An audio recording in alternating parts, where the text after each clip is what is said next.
Gasubire kubaramutsa no kubaha kaze mwese abanywanyi bacu muriko murabana natwe mu makuru n'ibiganiro vya misi yose tuba turiko turabashikiriza. Iri ni isango ry'amakuru agezweko ariko aravugwa cane hirya no hino ngaha mu gihugu c'u Burundi. Nk'uko mubizi tubashikiriza biba bitangazwa ibivugwa mu bimenyesha makuru ndetse n'andi makuru tuba twatohorejwe no mu rwamenyesha makuru bacu bagaturungikira maze najwe nkatunganya nkagushikiriza mu buryo obagidonido kw'igenekerezo ya 11 z'ukwezi kwa gatandatu umwaka 2022. Amakuru twiriwe turabashikiriza kuri uno munsi ngira ngiye kukubwira arihuta kubirabana n'umukuru w'igihugu c'u Burundi Evariste Ndayishimiye aho yari mu ntara ya Cibitoke. Ivyo rero akaba yari yagiyeyo mu rugendo rw'uko yari yitavye urukino rwahuje umurwi Bumamuru yo muri iyo ntara hamwe na Flambeau du Centre y'Igitega. Akaba rero ari mu birabana n'igikombe citiriwe umukuru w'igihugu. Ndaza kubabwira ivyo vyahabereye ndetse no kugenda ndabereka mu buryo bw'amasanamu uko vyari vyifashe n'umukuru w'igihugu, akaba ariho yarindaza kugenda mbibabwira. Ubu turiko turavugana igice ca kabiri c'urukino rw'umupira w'amaguru mu rwi Bumamuru mu ntara ya Cibitoke gushika ubu ukaba ufise ibitsindo 2 ku busa bwa Flambeau du Centre y'Igitega. Ndaza kubigaruka ko muri ano makuru mbibabwire mu buryo buramvuye. Hari n'andi makuru atandukanye ariko aravugwa irya nino. Biravugwa ko M23 yabandanije imigwano muri Republika Iharanira Demokarasi ya Kongo. Abasirikare babiri b'u Rwanda bari bapfungiwe muri Republika Iharanira Intwaro Rusange ya Kongo barekuwe, ariko ku rundi ruhande u Rwanda ruragiriza Republika ya Kongo fatanyije na FDR riko bateye ibisasu mu Rwanda. Igisirikare c'u Rwanda kikaba cabitangaje kuri uno munsi, gusa Kongo nayo iragiriza u Rwanda Kongo hariko harategwa ibisasu. Ayo ni amakuru atandukanye ndibuze kugenda hirya nino muri ano makuru naguteguriye, yose uragenda yokurikira mw'idonido kugira urashikirwa n'amakuru n'ibiganiro bwene nk'ibi mba ndiko ndagushikiriza ufyonda kuri subscribe twashirako inkuru ikagushikira mu bambere. Waruzi ko hariko haba urukino rwa nyuma rw'igikombe citiriwe umukuru w'igihugu. Ni kuri uno wa gatandatu genekerezo rya 11 z'ukwezi kwa gatandatu umwaka 2022. Intara ya Cibitoke ikaba yakiriye urukino rwa nyuma rw'igikombe citiriwe umukuru w'igihugu. Urwo rukino rukaba rwahuje umurwi Bumamuru yo muri iyo ntara hamwe na Flambeau du Centre y'Igitega. Igice ca mbere kikaba carangiye iyo mirwi yose inganya ubusa ku bundi. Umukuru w'igihugu Evariste Ndayishimiye akaba yahishikiye ku kibuga kiri i Buganda aho ari nawe yatanguje urwo rukino.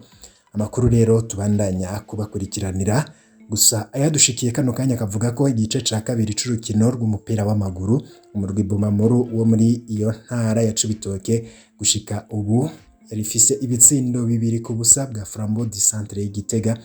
Tukaba twabubitsa ko iyo mirwi iri mu rukino rwa nyuma rw'igikombe citiriwe umukuru w'igihugu, urukino rwatewe iteka n'umukuru w'igihugu c'u Burundi Evariste Ndayishimiye. Ayo makuru ndaza kuyagushikiriza mu buryo buramvuye, ariko katubanza tugaruke kuri ano makuru ariko aravugwa cane kubirabana n'abasirikare babiri b'u Rwanda bari bafatiwe muri Republika Iharanira Demokarasi ya Kongo barekuwe, ariko u Rwanda rukaba ruvuga ko hatewe ibisasu ku butaka bwago bivuye muri Kongo. Igisirikare c'u Rwanda kivuga ko banyurujwe ku mupaka bari mu kazi kabo ko gukizura. Igisirikare ca Republika Iharanira Demokarasi ya Kongo kivuga ko bafatiwe hafi y'ikambi ya gisirikare ya Rumangabo mu ntara ya Kivu ya ruguru ku birometero birenga 20 uvuye ku rubibe rw'u Rwanda. Abasirikare bafashwe kuwa 23 Rusama mu kwezi kwa gatanu bazwi ku mazina ya Nkundabagenzi Elize na Ntwari Gadi. Bafashwe mu gihe hari intambara zikomeye hagati y'igisirikare ca Kongo FARDC hamwe n'inyeshamba z'umuhari M23. Leta ya Kongo ikagiriza u Rwanda ko rufasha uyu muhari watangajwe ko ari uw'iterabwoba, ivyo ruhakana. Itangazo rihereje gusohorwa n'igisirikare c'u Rwanda rivuga riti inyuma y'inyuruzwa ry'abasirikare babiri ba RDF bariko barakizura ku rubibe hagati y'u Rwanda na FARDC kuwa 23 Rusama umwaka 2022 n'ibiganiro vyakurikiye hagati y'abakuru b'ibihugu vya Angola, Republika Iharanira Intwaro Rusange ya Kongo n'u Rwanda, RDF iri n'umunezero wo kumenyesha ko abasirikare babiri bagarukanywe neza mu Rwanda. RDF irashima utwigoro twakozwe kugira ngo izi ngabo zayo zibiri zirekugwe.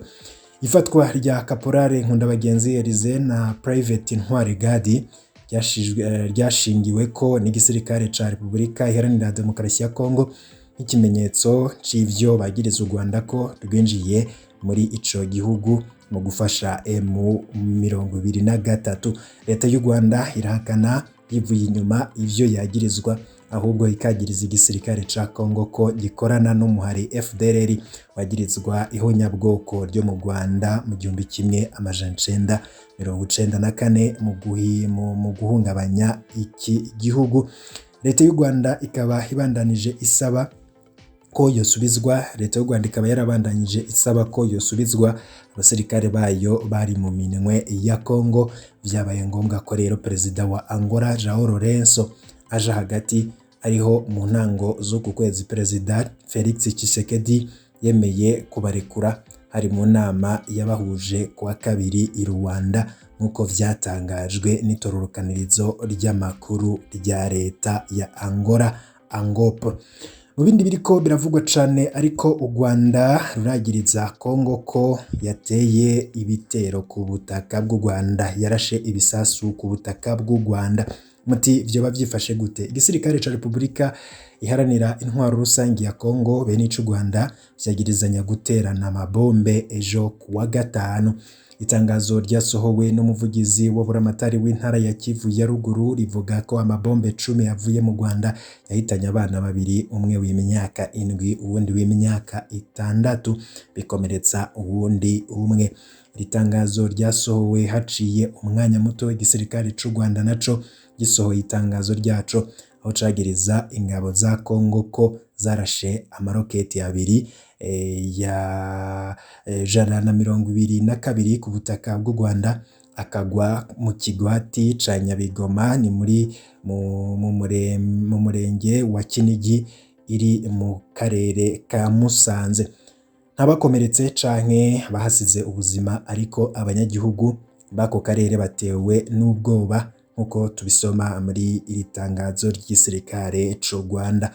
U Rwanda rukaba ruvuga ko ibi bisasu bisa n'ivyarashwe n'ingabo za Repubulika Iharanira Demokarasi ya Kongo kuwa 19 no kuwa 23 Ntwarante mu nama mu masegiteri ya Kinigi na Nyange ho mu karere ka Musanze be no mu murenge wa Gahunga mu karere ka Burera, bikaba vyarakomerekeje abantu vyonona n'ibintu.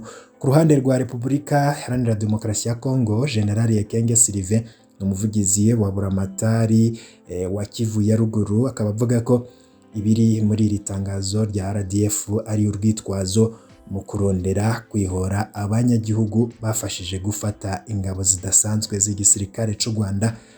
U Rwanda rukaba ruvuga ko bafatiwe ku butaka bwarwo bari mu bikorwa vyo gukizura. Ati ariko kandi mu kuyovya no guhenda amakungu ku migambi yarwo y'intambara, u Rwanda rwasohoye itangazo rivuga ko ingabo za FARDC zoba zateye amabombe ku butaka bw'u Rwanda, niyo mayeri yakoreshejwe mu bitero biheruka i Rumangabo na Kabumba. Umuvugizi wa buramatari wa Kivu ya ruguru akaba avuga kandi ko bafise amasanamu ya za grenade zitagira ya za ndege zitagira abadereva zizwi nka drone, yerekana ko ingabo z'u Rwanda zigaruriye uduce twa Canzu na Runyoni mu mugambi wo gufata mu mugongo za nyeshamba za M23. Icuka si cyiza hagati y'u Rwanda na Repubulika Iharanira Demokarasi ya Kongo, ibintu bikaba vyagiye kunyuka kuva ku minsi mike iheze hadutse intambara hagati y'igisirikare ca Kongo n'umuhari w'inyeshamba M23. Kongo ikagiriza u Rwanda ko rushigikiye uyu muhari. Ku rundi ruhande u Rwanda nago rwagiriza leta ya Kongo ko ruvuga ko ahubwo M23 FDLR ifashwa n'abasirikare ba Kongo. Gusa ku ruhande rw'u Rwanda leta ikabivuga ko ataruhara na ruto ifise muri iyo ntambara, ikagiriza ahubwo igisirikare ca Kongo bifatanya n'umuhari w'inyeshamba M23 mu kurondera guhungabanya umutekano w'u Rwanda. Mu bindi biriko biravugwa cane imbere yuko tugaruka no kuyandi makuru ariko aragarukwa ko irya nino, aba no kubwira ku nkuru irabana n'umutekano ariko inkuru zivugwa hirya nino kw'isi tuvuye mu karere ka Afurika y'ubuseruko. Ukraine n'Uburusiya ibintu vyunyutse, abasirikare 10,000 ba Ukraine bamaze kwicwa niko bitangazwa na Kiev. Ukraine ikabivuga ko ingabo zababa 10,000 z'igisirikare cayo zamaze gupfira muri ino ntambara kuva igitero c'Uburusiya gitanguye mu mpera z'ukwa kabiri. Umuhanuzi w'umukuru w'igihugu Oleski Arestovich akaba yatangaje ibi mu kiganiro cashishijwe ku mbuga hwaniro igihe yari abajijwe igitigiri c'abasirikare Ukraine imaze gutakaza mu minsi 100 ya mbere y'intambara, no kuvuga gushika ku wa gatatu ruheshi. Ukraine ikabivuga ko itakaza hafi y'abasirikare 100 bari ku rugamba buri munsi, abandi baharugwa mu majana nabo bagakomereka.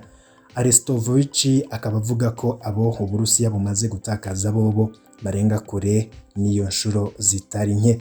Leta ya Ukraine ikabivuga ko ingabo z'Uburusiya zirenga 30,000 zimaze gupfa, ariko ibitigiri ngereranyo bitangwa n'igendereza ry'Ubwongereza biri hasi, bakavuga ko ari abarenga 15,000. Intambara yose ya Afghanistan yo kuva mu mwaka 1979 gushika mu 1989 yahitanye ingabo zicahoze ari Leta Zunze Ubumwe z'Abasoviete zababa 15,000. Abategetsi b'Uburusiya baratanga igitigiri nyaco ico arico cose kuvyerekeye nabo bamaze gutakariza muri iyi ntambara ya Ukraine kuva ku 25 Ntwarante, aho bavuze ko abasirikare b'intwazangabo 1,351 aribo bari bamaze gupfa.